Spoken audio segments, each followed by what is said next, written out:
에베소서 2장 4절로 7절 말씀, 신약성경 311페이지 있습니다. 에베소서 2장 4절에서 7절 말씀 제가 봉독하겠습니다. 하나님의 말씀을 들으십시오. 긍휼이 풍성하신 하나님이 우리를 사랑하신 그 큰 사랑을 인하여 허물로 죽은 우리를 그리스도와 함께 살리셨고 너희는 은혜로 구원을 받은 것이라. 또 함께 일으키사 그리스도 예수 안에서 함께 하늘에 앉히시니 이는 그리스도 예수 안에서 우리에게 자비하심으로써 그의 은혜의 지극히 풍성함을 오는 여러 세대에 나타내려 하심이라. 아멘. 네, 계속해서 하이델베르크 요리문답 제19주일입니다. 50문부터 52문까지 낭독하겠습니다. 제가 질문하면 성도님들께서 답하시겠습니다. 50문입니다. 하나님 우편에 앉아 계시며 라는 말이 왜 붙어졌습니까?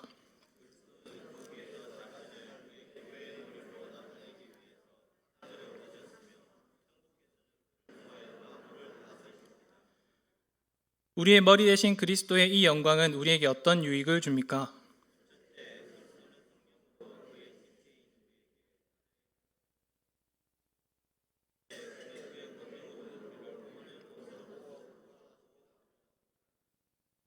그리스도께서 살아있는 자들과 죽은 자들을 심판하러 오실 것은 당신에게 어떠한 위로를 줍니까?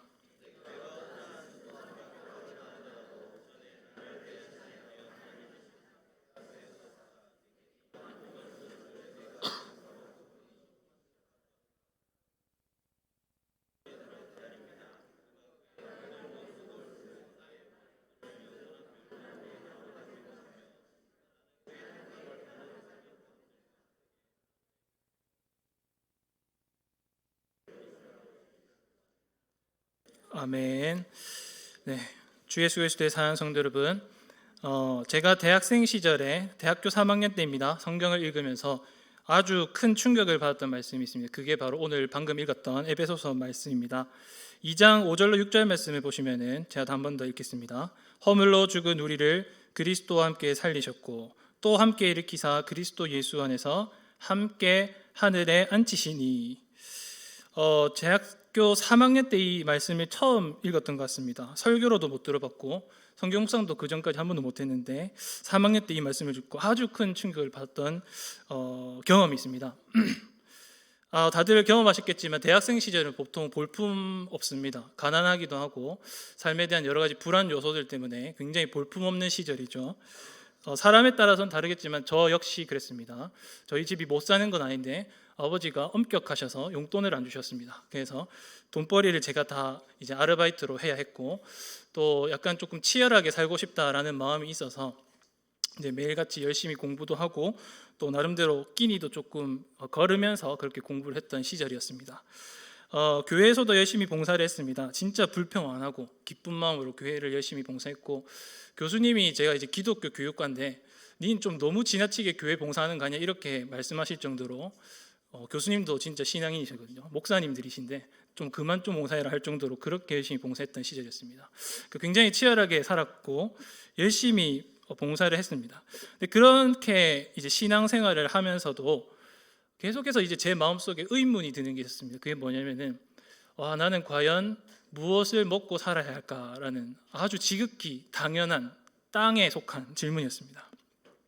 그러니까 성경을 통해서든 또 설교를 통해서든 하늘의 소망을 갖고 살아라 그렇게 하면서 열심히 봉사를 하고 살았지만 그 와중에도 제 마음속에는 뭘 먹고 살아야 될까라고 하는 고민이 굉장히 크게 남아 있었습니다. 보통 대학생 때는 다 그런 고민을 하고 살아가죠.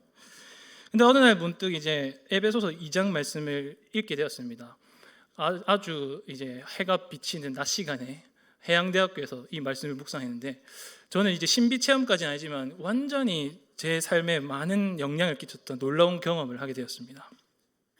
성경을 읽는데 마치 머리가 막 시원해지는 느낌을 받았고 이거구나라는 생각이 들 정도로 정말 감격적인 순간을 받았습니다. 그 전까지는 계속 성경을 볼 때에 제 눈이 땅을 향해 있었습니다. 무엇을 먹을까? 무엇을 마실까? 무엇을 입을까? 이렇게 계속 염려를 하고 살았는데 이 장 말씀을 보니까 모든 것이 다 해결된 듯한 말씀을 한 것입니다. 특히 6절 말씀입니다. 또 함께 일으키사 그리스도 예수 안에서 함께 하늘에 앉히시니 라고 말씀합니다. 그냥 들으면 아무런 감격이 없어 보이는데요, 바울 사도가 어떤 의도로 이 말씀했을지를 잘 묵상해 보시기 바랍니다. 이거를 다시금 풀면요, 우리는 지금 그리스도 예수 안에서 그분과 함께 이미 하늘에 앉아 있다라고 말씀을 한 겁니다. 나중에 원어로 성경을 읽게 되었을 때 이 말씀이 정확하게 완료형이란 것을 알게 되었습니다. 완료형이 무엇일까요? 앉을 것이다가 아니라 앉아 있다 이 말입니다. 그러니까 전혀 믿기지 않는 말씀을 하고 있는데, 미래에 관한 말씀을 하는 게 아니라 지금 우리의 현실에 관해서 말씀을 하고 있는 것이죠. 너희는 지금 그리스도 안에서 그리스도와 함께 하늘에 앉아 있다라고 말씀한 것이죠. 이것을 이제 바꿔 말씀드리면 이런 것입니다. 제가 대학생 시절에 저희 집이 뭐 가난하거나 뭐 부하거나 이런 건 아니었지만, 이상하게 저희 집에는 바퀴벌레가 많았습니다. 특히 제 방에 바퀴벌레가 진짜 많았었거든요.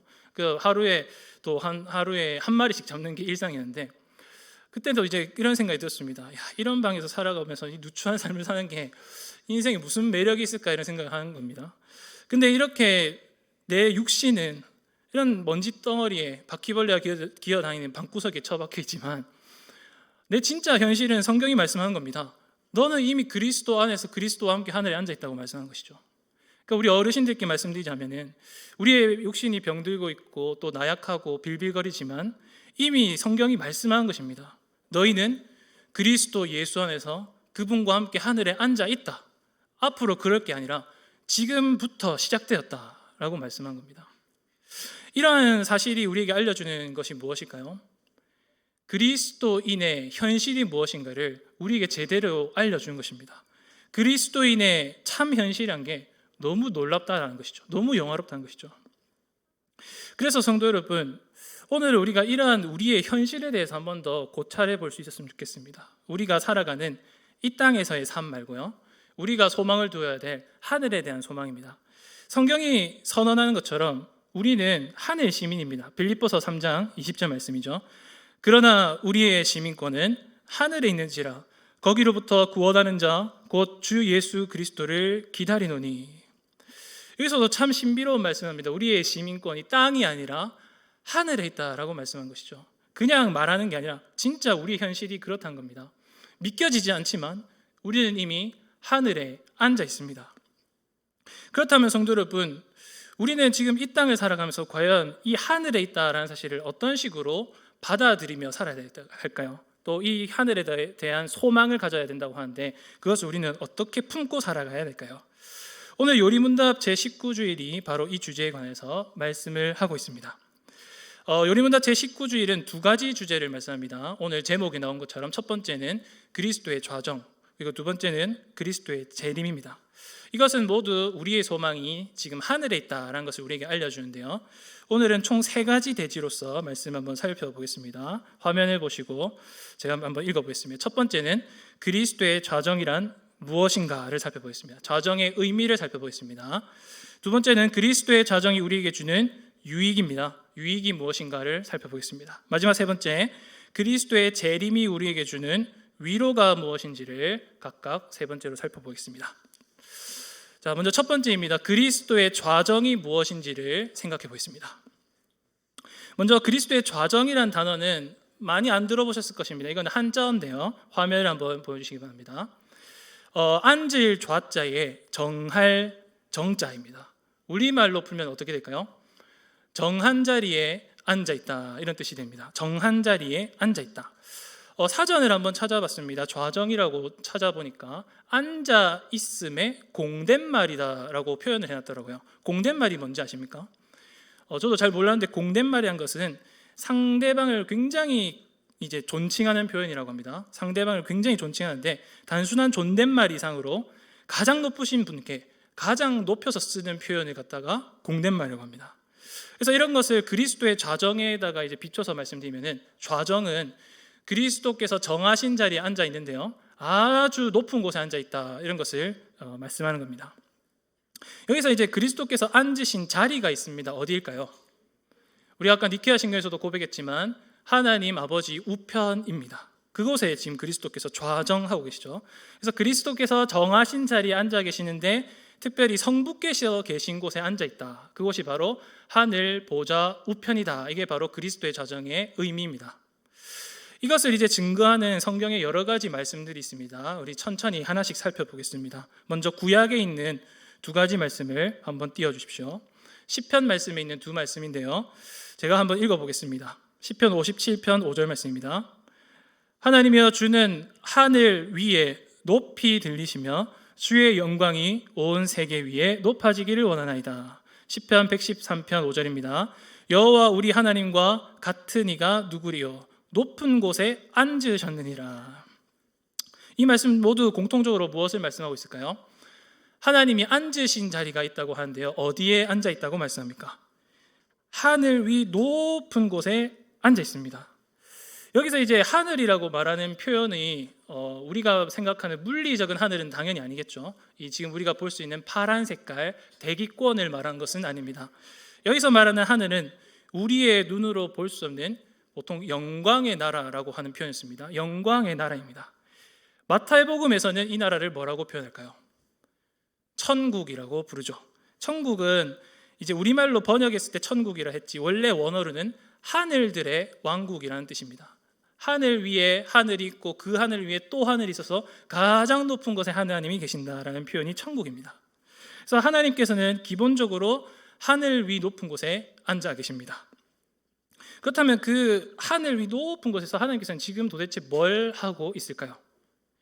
이제 그리스도의 좌정하심의 의미입니다. 하나님께서는 도대체 그곳에서 무엇을 하고 계실까요? 이때 여러 가지로 성경이 대답을 하고 있는데요, 여러 가지를 하고 계십니다. 그러나 사도신경을 통해서 우리가 알 수 있는 것은 하나님은 그곳에 앉아 계십니다. 하나님께서는 그곳에서 무엇이냐? 앉아 계십니다. 자, 이것이 이제 현대인들에게 많은 오해를 불러일으키는 대목입니다. 왜 오해를 불러일으킬까요? 앉아 있는 것은 보통 어떤 표현이죠? 굉장히 소극적인 표현입니다. 나는 아무것도 안 하겠노라 라는 표현입니다. 우리는 보통 일을 하게 되면은 앉아 있는 일과 서서 하는 일들이 있습니다. 주로 앉아 있는 일은 사무직이죠. 그 다음에 서서 하는 일들은 생산직입니다. 그래서 우리가 보통 이제 조롱하듯이 하는 말 중에 하나가, 앉아서 하는 일들은 보통 새님들이 하는 것이고 또 서서 하는 일들은 고생길이다, 이렇게 표현합니다. 그래서 현대인들이 이런 사고방식으로 성경을 해석합니다. 그래서 대부분 편견을 가지고 있죠. 하나님은 앉아서만 계신 분이다, 따분하고 지루하고 게으른 분이다 라는 생각을 하는 것이죠. 이것은 지극히 성경을 땅의 방식으로 해석하는 것입니다. 근데 이것은 하나님에 대한 전형적인 오해입니다. 하나님은 앉아 계시지만 않습니다. 성경을 잘 살펴보시면 서기도 하시죠, 또 땅에 내려오시기도 하시죠. 여러 가지 방식인데, 그러나 특히 사도신경은 앉아 계신다고 하는 것입니다. 왜 앉아 계실까요? 이 뜻을 알 수 있는 아주 중요한 말씀이 이사야서에 있습니다. 이사야 두 말씀인데요, 제가 또 읽어보겠습니다. 이사야 6장 1절, 우시야 왕이 죽던 해에 내가 본즉 주께서 높이 들린 보좌에 앉으셨는데 그의 옷자락은 성전에 가득하였고, 이사야 66장 1절, 여호와께서 말씀하시되 하늘은 나의 보좌요 땅은 나의 발판이니. 네, 이 두 말씀도 역시요, 하나님께서 앉아 계심을 강조합니다. 서지 않죠. 일단 앉아 있습니다. 네, 앉아 계시는데 중요한 게 무엇이냐면 어디에 앉아 있느냐가 제일 중요합니다. 어디에 앉아 계실까요? 높이 들린 보좌입니다. 그러니까 아무 곳에나 앉아 계신 게 아니라 보좌라는 곳에 앉아 계십니다. 다 아실 건데 우리가 정리한다 생각하고 한번 말씀을 드리겠습니다. 보좌는 무엇일까요? 이제 옥좌라고도 불립니다. 옥좌는 어떤 의자인지 아십니까? 황제들이 앉는 곳입니다. 임금님들이 앉는 곳입니다. 근데 임금님들이 앉아서 가만히 있을까요? 아니죠. 신하들을 부르고 정사를 논하겠죠. 그리고 나라를 직접 다스리는 곳입니다. 어떨 때는 경우에는 이 어가를 대령해라 이렇게 해갖고 직접 나서기도 하죠. 그러니까 보좌라는 것은 나라를 통치하는 자리라는 뜻입니다.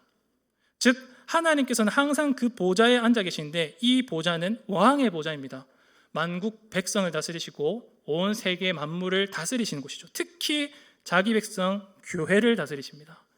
사실상 이제 결론이 나왔습니다. 하나님께서는 도대체 그곳에서 무엇을 하십니까? 결론이 나왔죠. 왕으로서 자기 나라를 다스리십니다. 그렇다면 이러한 성경의 증언들을 통해서 그리스도의 좌정도 생각해 볼 수 있겠죠. 그리스도께서 정하신 자리에 앉으셨습니다. 그 정하신 자리가 어디일까요? 바로 왕의 보좌입니다. 그리스도는 아무 때나 앉으신 게 아닙니다. 하늘 위 높이 들린 보좌에 앉으셨죠. 그것도 구약이 말씀했던 여호와의 그 자리에 앉으셨습니다. 구약 성경이 그토록 찬양하고 노래했던 하늘 위 높이 들린 보좌에 그리스도께서 앉으셨다 말씀한 거죠. 그래서 사도신경이 고백합니다. 전능하신 하나님 우편에 앉아 계셨다. 앉아 계신다죠. 그리스도께서는요 왕이십니다. 그 왕으로서 지금도 우리를 다스리십니다. 그것을 나타내는 게 바로 그리스도의 좌정입니다. 근데 성경은 하나님 우편에 앉아 계신다고 표현하죠. 우편이라는 표현을 왜 쓰는 것일까요? 우편이라는 것은 잘 기억하십시오. 우편이라는 것은 성경에서 여러 가지 의미가 있지만 주로 하나님과 동등한 자리다라는 뜻을 갖습니다. 하나님과 똑같은 자리다. 주로 성경에서 우편이라는 표현은 능력과 위엄과 존귀와 영광의 자리를 상징합니다. 그리고 이것이 하나님과 연관될 때는 어김없이 하나님과 동등하다라는 뜻을 갖습니다. 즉 우편에 앉으셨다 이 말은 성자께서 성부와 똑같다라는 뜻을 갖습니다. 성자께서 하늘에 오르셔서 어디에 앉으셨는데 아버지와 동등한 권위, 권세, 능력, 위엄, 존귀, 영광을 얻으셨다는 것이죠. 그것을 나타낸 게 바로 그리스도의 좌정입니다. 그래서 시편 110편 1절 말씀 이렇게 말씀합니다. 여호와께서 내 주에게 말씀하시기를 내가 네 원수들로 네 발판이 되게 하기까지 너는 내 오른쪽에 앉아 있으라. 그래서 지금도 예수께서 하시는 일이 무엇입니까 했을 때에 우편에 앉아서 원수가 정복되기까지 우리를 다스리시는 것입니다. 승리하신 왕이 지금도 우리를 위해서 싸우고 계시는 것이죠. 그것을 노래하는 게 바로 그리스도의 좌정입니다. 따라서 성도 여러분, 지금까지 이제 제가 말씀드린 내용들을 잘 생각해 보시면서 요리문답을 한번 보십시오. 요리문답 50문답을 보시면은 하나님 우편에 앉아 계시며라는 말이 왜 덧붙여졌는가 했을 때에 무엇이라 대답한지 우리 한번 읽어보겠습니다. 답변 한번 읽어보겠습니다. 시작. 그리스도는 거기에서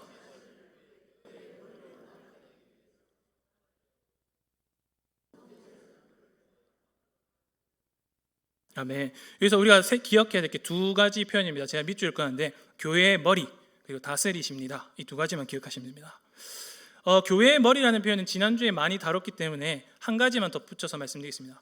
예수님은 지금 우리 위에 계시죠. 하늘 위에 계십니다. 근데 교회의 머리이십니다. 그렇다면 우리는 무엇이라고 했죠? 몸이라고 했습니다. 근데 이제 중요한 사항이 무엇이냐면은 지난주에도 굉장히 많이 강조가 됐습니다. 머리와 몸은 절대 분리되지 않습니다. 만약에 분리된다면 생명을 잃는 것이죠. 그러면 우리에게 과제가 있습니다. 아주 중요한 과제인데요. 그것은 무엇이냐면은 비록 머리가 하늘에 있지만 그 머리 대신 그리스도께 계속 붙어 있어야 하는 과제가 있습니다. 그렇지 않습니까? 우리가 살려면은 머리에 계속 붙어 있어야 됩니다. 그렇다면 이제 자연스럽게 질문이 따라옵니다. 머리 대신 그리스도께 우리는 도대체 어떻게 붙어 있을 수 있을까요? 어떻게 붙어 있을 수 있을까요? 답은 간단합니다. 머리 대신 그리스도의 다스림을 받으십시오. 너무 간단한 답이지 않습니까? 조금 더 부연해서 말씀드리겠습니다. 머리라는 것은 우리 신체 부위죠. 당연히 성경에서도 머리는 신체 부위에 대한 어떤 비유적으로 사용됩니다. 근데 또한 동시에 성경에서 주로 나타나는 게 뭐냐면 머리는 대표자라는 뜻을 갖습니다. 혹은 으뜸이다 이런 뜻도 갖습니다. 예를 들어서 골로새서 1장 18절 말씀입니다. 그는 몸인 교회의 머리시라 그가 근본이시요 죽은 자들 가운데서 먼저 나신 이시니 이는 친히 만물의 으뜸이 되려 하심이요. 머리, 근본, 으뜸이란 표현이 이렇게 병행되어 있죠. 다 똑같은 의미입니다. 근데 머리를 일컬어서 근본이다, 으뜸이다 이렇게 표현한 것입니다. 그 단순하게 신체 부위만 일컫는 게 아니라 머리라는 표현 속에 최고다, 으뜸이다, 근원이다 이런 표현이 담기는 것입니다. 만물의 으뜸이 무엇일까요? 여러 가지 만물 가운데 최고다 이런 뜻입니다. 그러니까 예수님은 최고이십니다. 우리가 예수님과 돈을 비교하지 마십시오, 명예를 비교하지 마십시오, 세상 권력을 비교하지 마십시오 하는데 그 왜 그렇게 말씀한 것일까요? 단순하게 그냥 도덕적으로 그것을 알아라 이렇게 말씀한 게 아닙니다. 예수님이 진짜 최고니까 그렇게 말씀한 거 아니겠습니까?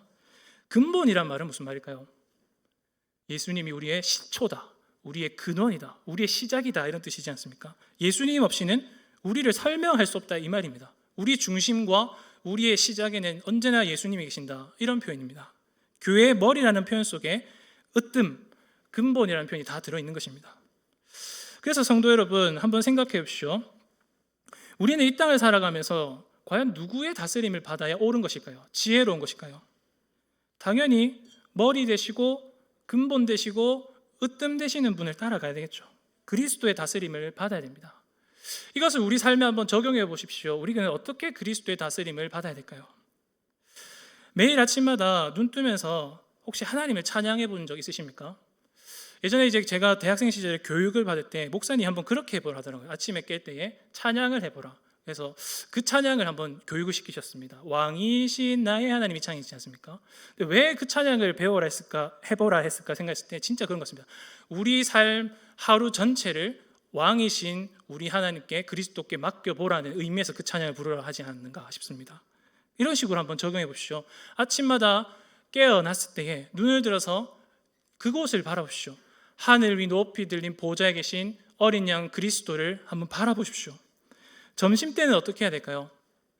잠깐 쉬셔야 되겠죠. 근데 눈을 감으셨을 때에도 하늘 위 높이 들린 보좌에 계신 어린 양 그리스도 안에서 쉬십시오.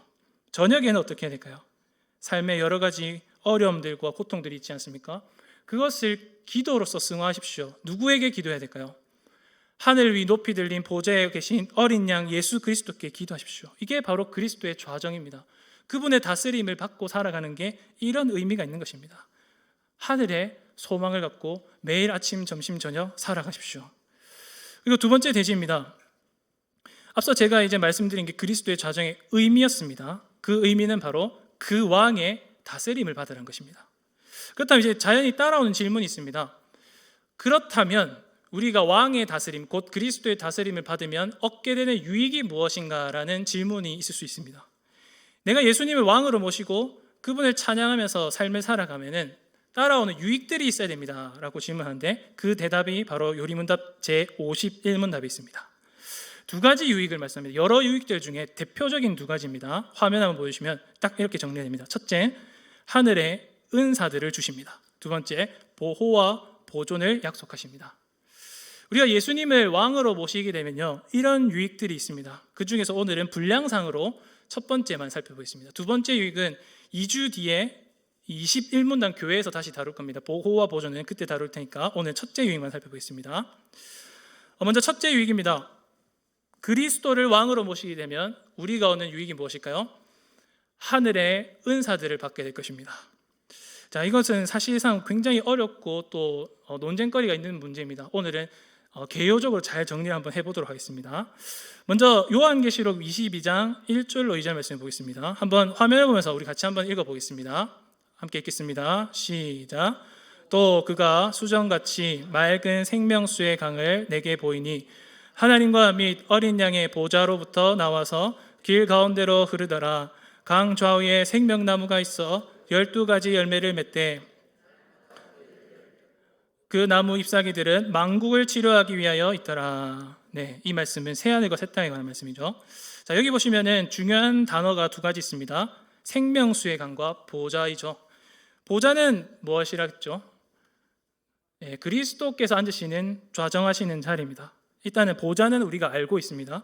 그런데 보좌로부터 흘러나온 게 있습니다. 그것이 무엇입니까? 생명수의 강이 흘러나오죠. 그래서 생명수의 강이 흘러넘치면서 그 강 좌우로 생명나무들이 있거든요. 이것은 12가지 열매를 맺는다. 이 열매는 교회를 상징합니다.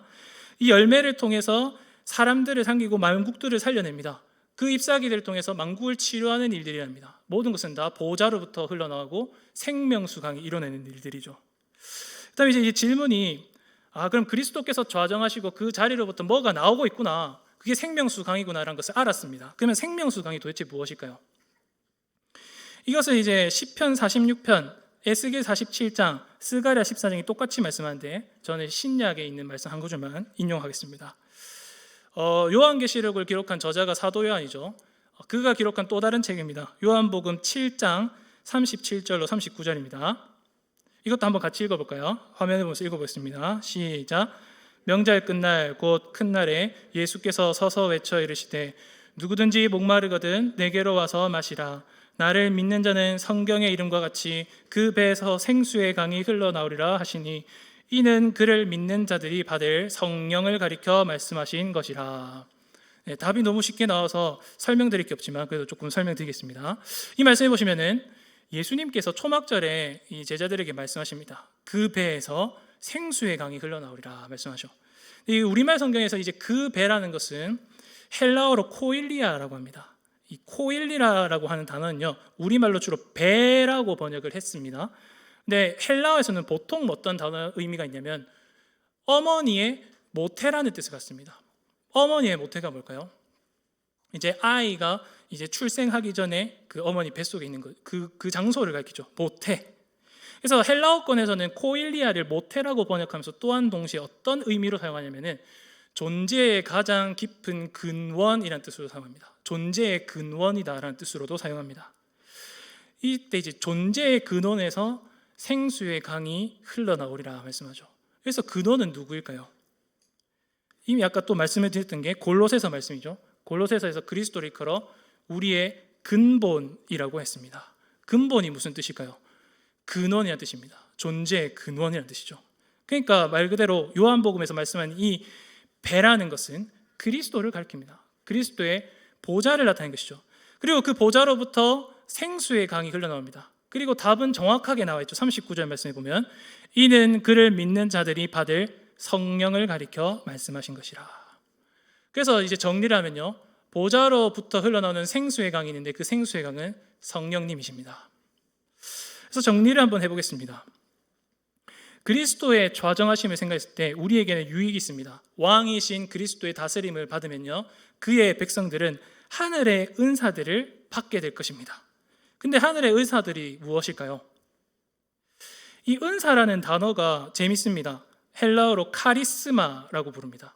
카리스마는 우리가 자주 사용하기 때문에 아시죠? 굉장히 언변이 뛰어난 사람이 강의를 할 때 우와 카리스마 있다 이렇게 하죠. 그 다음에 좌중을 압도하는 힘이 있으면 카리스마 있다 이렇게 합니다. 이것도 역시 우리의 편견이 만들어낸 잘못된 성경 해석법입니다. 아, 카리스마, 은사 이렇게 하면 뭔가 선천적인 재능과 능력과 힘과 지혜가 있어야 되는구나 라고 생각한 건데요, 전혀 그런 게 아닙니다. 성경에서 말하는 카리스마, 은사라는 것은 지극히 하늘의 복입니다. 땅에서 캐낼 수 있는 재능이 아니라 하늘에서 주셔야만 얻을 수 있는 것입니다. 특별히 왕이신 그리스도께서 자기 백성들에게 하사하시는 놀라운 선물입니다. 근데 이 선물이 도대체 무엇이냐는 것이죠. 하늘의 은사들이 도대체 무엇입니까? 성경은 무수히 많은 것들을 얘기합니다. 그런데 그 중에서도 최고의 은사가 있습니다. 그게 무엇일까요? 바로 생수의 강입니다. 그리고 또한 그 생수의 강은 성령님이시죠. 무엇이 아니라 누구시냐는 것입니다. 바로 성령님이십니다. 우리는 성령님을 일컬어서 흔히 은사의 공급자 정도로 생각합니다. 그래서 은사를 배달해 주시는 배달부처럼 여기시죠. 그런데 그것은 굉장히 잘못된 편견입니다. 성령님은 배달부가 아닙니다. 사실상 성경에서 말하는 최고의 은사 그 자체이십니다. 성경에서 가장 압도적인 비중을 차지하는 은사는요, 단언컨대 성령님이십니다. 성경은 계속해서 거듭해서 성령님을 일컬어서 그리스도께서 우리에게 부어주시는 최고의 은사다라고 말씀합니다. 그리고 그런 성령님이 우리에게 오시면은 덤으로 주시는 것들이 있습니다. 덤으로 주시는 것들, 그게 바로 하늘의 은사들입니다. 대표적인 것이 바로 믿음, 소망, 사랑이죠. 그리고 우리의 구원에 관해서는 예정, 선택, 중생, 회심, 칭의, 성화, 견인, 영화입니다. 그리고 그리스도의 몸인 교회에게 주어지는 은사들도 있습니다. 그 은사들이 무엇일까요? 목사, 장로, 집사, 직분입니다. 사람도 은사가 되는 것이죠. 이게 바로 성령님이 덤으로 주시는 것입니다. 그럼 최고의 은사는 누구일까요? 하늘의 은사의 최고는 바로 성령님이십니다. 그러니까 모든 은사들은 성령님 없이는 아무런 유익도 되지 않습니다. 반드시 우리에게 성령님이 계셔야 되는 것이죠. 따라서 성도 여러분, 이 두 번째 대지를 정리하면서 성도님들께 한번 권면의 말씀을 드려보겠습니다. 우리는 이제 하나님 아버지를 얘기하는 거 참 좋아하고요, 예수 그리스도를 얘기하는 거 참 좋아합니다. 그런데 반면에 우리에게 소외되는 하나님이 계십니다. 바로 성령님이시죠. 근데 사실은요, 우리 삶의 자리에서 가장 필요하고 절실한 분은 성령님이시지 않나 싶습니다. 삶의 어느 자리에서나 어느 순간에서나 우리에게 생수의 강을 부어주시는 분이 바로 성령님이시거든요. 그래서 한 주 동안 살아가실 때 한번 성령님을 한번 모셔보십시오. 특별히 성령님께는 별칭이 있습니다. 그 별칭 중에 최고의 별칭이 있죠. 바로 우리의 보혜사라는 별칭입니다. 이 보혜사는 또 다른 말로 우리의 위로자, 변호사, 상담자라는 뜻입니다. 삶을 살아가실 때 어려움들이 많으시죠. 외롭고 또 답답하고 힘든 일이 있지 않습니까? 그럴 때 우리 위로자를 의존하십시오. 마음이 괴롭고 막 기도가 되지 않을 때 있지 않습니까? 그때 성령님께 한번 기대해 보십시오. 그분은 우리에게 오셔서 우리 안에 생수의 강을 흘려 보내십니다. 그리고 그리스도 안에서 우리를 참 평화 가운데로 인도하십니다. 그런 성령님을 한번 이 한 주간 동안 신뢰하며 의존하며 찾아보시는 삶을 살아가 보시길 바랍니다. 마지막 세 번째입니다. 세 번째는 간단하게 하겠습니다. 세 번째 내지는 그리스도의 재림에 관한 말씀이죠. 이것으로 이제 그리스도에 관한 사도신경의 고백이 마침표를 찍습니다. 그리고 그리스도께서 우리를 구속해 내시는데 재림을 통해서 그 구속이 완성될 것입니다. 마지막이죠. 요리문답 제52문답이 이 사실에 대해서 말씀합니다. 근데 52문답을 아까 읽어보셔서 알겠지만 우리는 재림에 관해서 굉장히 많은 궁금증이 있습니다. 도대체 그리스도는 언제 오시느냐, 어떻게 오시느냐, 그분이 오실 때에 세상에는 어떤 징조가 있을 것이냐, 이런 것들에 관심을 갖죠. 그런데 요리문답 제52문답은 전혀 그런데 관심을 두지 않습니다. 중요한 것이 있다는 것이죠. 그것보다 훨씬 더 중요한 것이 있다는 것이죠. 그것이 무엇이냐면 바로 그리스도의 재림이 우리에게 너무도 위로가 된다는 것입니다. 어떤 식으로 위로가 될까요? 요리문답 답변을 제가 한번 더 읽어보겠습니다. 내가 어떠한 슬픔과 핍박을 당하더라도 전에 나를 대신하여 하나님의 심판대 앞에 서시사 내게 임한 모든 저주를 제거하신 바로 그분이 심판자로서 하늘로부터 오시기를 머리들어 기다립니다. 이 재림이 주는 위로에 대해서 말씀하는데요, 조금 불편한 말씀합니다. 그리스도께서 위로자가 아니라 심판자로 오신다, 이렇게 말씀합니다. 심판자가 어떻게 우리의 위로자가 될까요? 이것을 표현을 조금 바꿔보겠습니다. 심판이라는 표현 대신에 귀정이라는 말을 한번 써보겠습니다. 귀정이 무슨 말인지 혹시 들어보신 적 있으십니까? 귀정은 한자어죠. 돌아갈 귀자에 바를 정자입니다. 이게 무슨 말이냐면 뒤틀린 이 현실이 바르게 돌아온다는 뜻입니다. 그릇된 일들이 다시 바로잡는다는 뜻입니다. 그리스도의 심판이 이것입니다. 심판은요, 무작정 우리를 때리고 치는 것이 아닙니다. 심판의 성격은 그릇된 일을 바로잡고 잘못된 일들을 고치고 불의하고 부정할 일을 바로잡는 것이 바로 심판인 것입니다. 우리에게 잘 알려진 표현도 있습니다. 신원하심. 신원하심은 펼신자의 원통할 원자죠. 원통한 일을 펴준다는 것입니다. 풀어준다는 것입니다. 그날에 그리스도께서 재림하시면요, 그동안 우리가 원통해서 쌓였던 모든 일들을 풀어주십니다. 그리고 위로를 하신 것이죠. 이게 바로 심판입니다. 심판은요, 우리에게 기쁨의 날입니다. 우리에게 두려움의 날이 아니라 기쁨의 날인 것이죠. 그래서 마르틴 루터는 이렇게 말씀합니다. 1538년 설교 때 감격 속에 이렇게 말했습니다. 신자에게 심판의 날은 기쁨의 날이 될 것입니다. 신부가 결혼식을 기다리며 기뻐하듯 이 날은 신자에게 기쁨의 날이 될 것입니다. 그래서 그날에 우리는 기뻐할 것입니다. 드디어 오셨군요 하면서 우리 주님, 우리의 신랑 되신 주님을 맞이하는 것이죠. 그런데 그날에 또 한편에서는 그리스도의 재림 때문에 울상짓는 자들이 있을 것입니다. 화를 내고 분을 내고 그리스도께 돌을 던지며 분통하며 울부짖는 사람들도 있을 것입니다. 요리문답은 이 사람들을 일컬어서 그리스도의 모든 원수들이다라고 부릅니다. 이 원수들에는 여러 가지 종류의 사람들이 있습니다. 사탄도 포함해서요. 이 땅 가운데서 지금껏 늘 악을 조장해왔고 악을 퍼뜨려왔고 악을 범해왔던 사람들, 그리고 특히 그리스도의 몸된 교회를 핍박했던 사람들이 포함될 것입니다. 그런데 중요한 사실이 무엇일까요? 원수들이 있습니다. 지금도 현재 교회를 핍박하는 사람들도 있고 우리의 삶을 망가뜨리는 사람들이 있습니다. 그런데 우리가 생각해야 될 것은 이것입니다. 우리는 이 속에 누가 들어가는지 알 수 없습니다. 쉽게 말씀드리면 누가 알곡인지 누가 가라지인지 알 수 없습니다. 절대 알 수 없습니다. 그래서 우리는 어떻게 해야 될까요? 삶에서 어떤 부류의 사람들을 만나든지 그들을 선대하셔야 합니다. 우리는 알지 못합니다. 나에게 까딱 피해를 입혔다고 해서 그 사람들을 쉽게 심판하지 마십시오. 판단하지 마십시오. 그리스도의 원수다라는 프레임을 가지고 사람들에게 함부로 그 사람을 정죄하지 마십시오. 정치적인 이념을 따라서, 사회적인 풍토를 따라서 다른 이들을 절대로 함부로 정죄하면 안 됩니다. 오히려 그럴 때일수록 우리 예수님의 말씀을 잘 기억하십시오. 마태복음 5장 44절입니다. 너희 원수를 사랑하며 너희를 박해하는 자를 위하여 기도하라. 이것이 우리가 신원의 날까지, 귀정의 날까지 해야 될 일입니다. 원수를 사랑하십시오. 너희를 박해하는 자를 위하여 기도하십시오. 하나님께서는 재림을 기다리는 우리에게 바라시는 게 딱 한 가지입니다. 하나님 사랑과 이웃 사랑입니다. 내 형제를 사랑하라, 이웃을 사랑하라. 특히 교회의 형제들을 사랑하십시오. 교회 안에서 원수가 웬 말입니까? 그 원수를 사랑하는 법을 배워가십시오. 이것은 정말 단순한 말입니다. 미움은요, 어떤 경우에도 정당화될 수 없습니다. 내가 그 미움을 가지고 정당화했죠. 심판대 앞에 서보십시오. 무슨 말을 할 수 있겠습니까?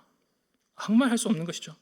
그러니 어떠한 일이 있더라도 다시 한 번 더 그리스도의 사랑을 품어보십시오. 마태복음 24장에 따르면요, 그리스도의 재림이 가까울수록 이 땅에 일어나는 현상을 한 가지 말씀합니다. 그것이 뭐냐면 사람들의 마음속에서 사랑이 식어가는 것입니다. 사랑이 식어갑니다. 그렇다면 우리는 이번 한 주간의 삶을 살아갈 때 어떻게 삶을 살아가야 될까요? 그리스도의 재림을 기다리면서 이 사랑이 식어가는 시대 속에서 어떻게 살아가야 될까요? 우리는 이 사라져가는 사랑의 불씨를 다시금 피우는 삶을 살아가야 됩니다. 잘 안 되더라도 그 불씨를 어떻게든 살려내면서 한 주간의 삶을 살아야 되겠죠. 그래서 말씀을 맺겠습니다. 말씀을 맺으면서 그리스도의 재림에 관해서 한 번 더 묵상해 보십시오. 그리스도께서는요, 반드시 오십니다. 반드시 오실 것입니다. 믿져야 본전 이런 것이 없습니다. 반드시 오십니다. 그럴 때 그리스도께서 우리 안에서 보실 것이 있습니다. 그 심판대 앞에서 우리에게서 보시는 게 있는데 고린도전서 13장은 이렇게 말씀합니다. 우리가 지금은 거울로 보는 것 같이 희미하나 그때에는 얼굴과 얼굴을 대하여 볼 것이요 지금은 내가 부분적으로 하나 그때는 주께서 나를 아신 것 같이 내가 온전히 알리라. 그런즉 믿음, 소망, 사랑 이 세 가지는 항상 있을 것인데 그 중에 제일은 사랑이라. 예수님께서 심판의 날에 우리에게서 보신 것은요, 이 세 가지입니다. 믿음, 소망, 사랑. 그 중에서도 제일은 사랑이죠. 그래서 한 주간 동안 삶을 살아가면서 예수님을 기다리면서 이것을 한번 점검해 보십시오. 내 안에 믿음, 소망, 사랑이 제대로 남아있는지. 이것은 마치 옛날에 우리 낡은 상자 속에 담아놓은 보석과 같습니다. 낡은 상자가 어떤 것이죠? 오랜 물건이기 때문에 평소에는 잘 보지를 않습니다. 또 어쩌면 우리에게 믿음, 소망, 사랑인 것들이 이와 비슷한 것 같습니다. 예전의 믿음, 예전의 소망, 예전의 사랑, 첫사랑 이런 것들을 우리가 간직하고 있는데 지금 현재의 믿음, 지금 현재의 소망, 오늘의 사랑이 잘 보이지 않는 것이죠. 그래서 한 주간 동안 삶을 살아가실 때에 우리에게 잊혀진 이 보물들을 다시 한번 꺼내보십시오. 그리고 빛이 날 때까지 한번 깨끗하게 한번 닦아보십시오. 그래서 한 주간 살아가실 때에 이 보물들을 다시 한번 되찾을 수 있었으면 좋겠습니다. 믿음, 소망, 사랑을 다시 확인하시고 삶에서 일상 가운데서 언제나 우리 하나님 사랑하시고 또 이웃을 사랑하시는 복된 성도님들 되시기를 바랍니다. 우리 들은 말씀 기억하며 함께 기도하겠습니다. 시간 기도하실 때에 우리에게